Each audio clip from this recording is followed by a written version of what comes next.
This is 7th Generation Warfare. I'm your current host, John Nelson.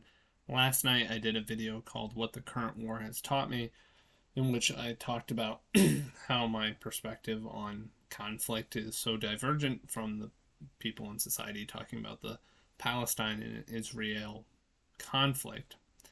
So I was thinking about that video and what I put out, and I remembered something that was taught to me, I think in fourth grade, fourth or fifth grade. I don't even remember specifically the teacher who taught this, but it was one of the few benefits I received from public school. Generally, my education was pretty poor, in my opinion, but I think it was wise for a elementary school teacher to teach their students about conflict at such a young age, and just how simple you can break some of these things down.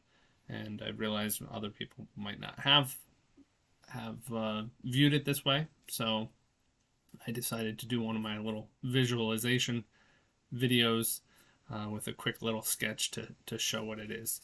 It's pretty simple. When thinking about conflict, you can think of a staircase. So I guess this might be backwards, but why is it a staircase? Because it's about escalating the conflict between two people.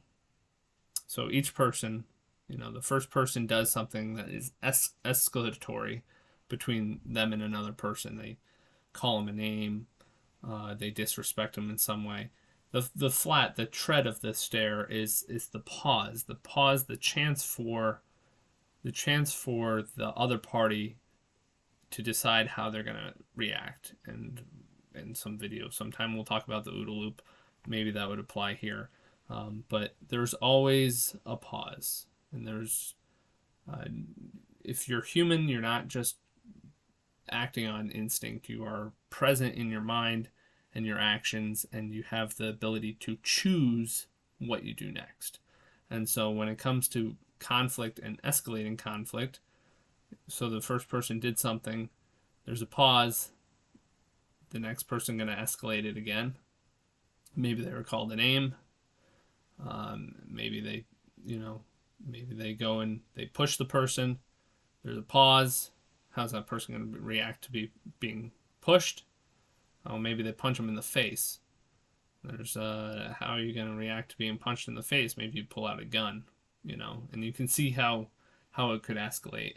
Versus you see with the de-escalation, at some point somebody has the bright idea that's a light bulb. Somebody has the bright idea that, oh, this path we're on, we're escalating conflict, and it's not going to lead to anywhere good. I should have drawn like a bomb or an explosion up here, something to signify self-destruction and destruction of somebody else, or destruction of property. Something violent would happen up when you get very far up that staircase. But down here, somebody has a bright idea. Well, maybe I should de-escalate it. And so they start working on de-escalating the conflict. Pretty simple concept. And maybe this doesn't go straight back down. Maybe the other party is still trying to escalate it. So, maybe it zigzags a little bit back and forth. But just be present on the treads, on the treads of the staircase. Think about what your action is going to do. How the other person might take your reaction, whatever they did. Maybe they did do you wrong, but is it worth then escalating it again? Just something to think about. Like I said, that was taught to me in like fourth grade, and it can be applied to say global politics, as we're seeing in Palestine and Israel, and also in Ukraine and Russia. But it can also be applied to your personal, relations, your relationship with your wife, for instance. Maybe she's grumpy, and you take that as some sort of bitchiness or something. Maybe she hasn't gotten sleep because she's taking care of infants or something. How do you then react? Are you going to be butthurt and not think about what your reaction's going to do, or do you stay calm and collected, try to understand the situation, and de-escalate it?